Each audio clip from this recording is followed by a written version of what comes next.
Elimi tut abla, elimi. Tamam, elimi.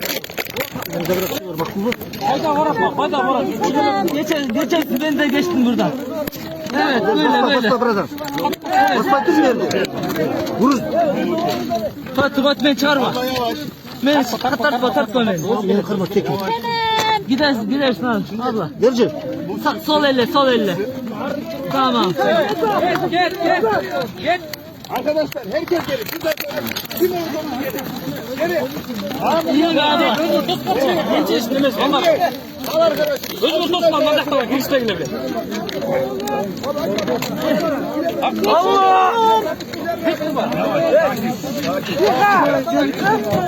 Sola dön. Evet. Sola. Kolun çok düğme. Çay bu. Hakikaten.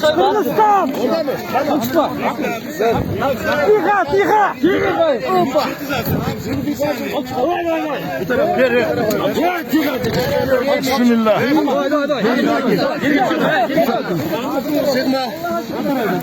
Masada kaldı.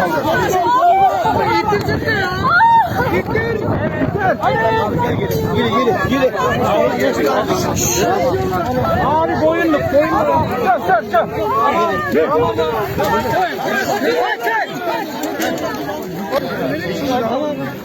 Eyvallah reis.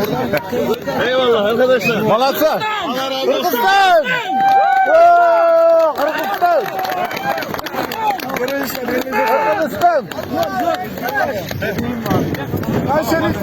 Бүгін 13 февральда ушул Хайрулло махаласына объектисине келип биздин куткаруучулар 3-нумбада куткаруучулар ушул жерде калдылар издөө иш-чаралар жүргүзгөндө 14:45-те Хатижа Ахар аттуу 18 жаштагы айымды түрү куткарышкан. Акча маалыматты баяндаган